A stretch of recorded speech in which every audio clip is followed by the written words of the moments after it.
ಆರ್ಟಿಒಗಳಲ್ಲಿ ವಾಹನಗಳ ಫಿಟ್ನೆಸ್ ಪರೀಕ್ಷೆಗೆ ಈಗ ಮ್ಯಾನ್ಯುಯಲ್ ಫಿಟ್ನೆಸ್ ಪರೀಕ್ಷೆ ಬದಲಾಗಿ ಆಟೋಮೆಟಿಕ್ ಟೆಸ್ಟಿಂಗ್ ಸ್ಟೇಷನ್ಗಳನ್ನು ಸ್ಥಾಪಿಸುವುದಕ್ಕೆ ಸರ್ಕಾರ ಮುಂದಾಗಿದೆ. ಸರ್ಕಾರಿ ಖಾಸಗಿ ಸಹಭಾಗಿತ್ವದ ಅಡಿ ಈ ಕೇಂದ್ರಗಳು ಕಾರ್ಯನಿರ್ವಹಿಸಲಿವೆ.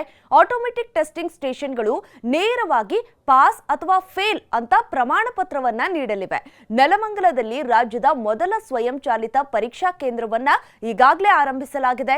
ಆಟೋಮೆಟಿಕ್ ಟೆಸ್ಟಿಂಗ್ ನಲ್ಲಿ ವಾಹನಗಳನ್ನ ಯಂತ್ರದ ಮೂಲಕ ಸಂಪೂರ್ಣವಾಗಿ ಪರೀಕ್ಷಿಸಲಾಗುತ್ತೆ. ಮಾನವನ ಹಸ್ತಕ್ಷೇಪಗಳಿಗೆ ಇಲ್ಲಿ ಯಾವುದೇ ಅವಕಾಶ ಇರೋದಿಲ್ಲ. ಅನೇಕ ಪರೀಕ್ಷೆಗಳು ಇರುತ್ತವೆ.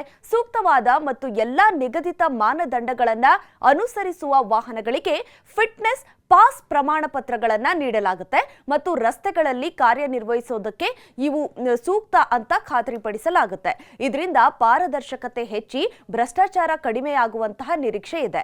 ಖಾಸಗಿ ವಾಹನಗಳಿಗೆ ವಾಹನ ನೋಂದಣಿ ದಿನಾಂಕದಿಂದ 15 ವರ್ಷಗಳವರೆಗೆ ಎಫ್ಸಿ ಮಾನ್ಯವಾಗಿರುತ್ತೆ ಮತ್ತು ನಂತರ ಪ್ರತಿ 5 ವರ್ಷಕ್ಕೆ ಒಮ್ಮೆ ನವೀಕರಿಸಬೇಕಾಗುತ್ತೆ.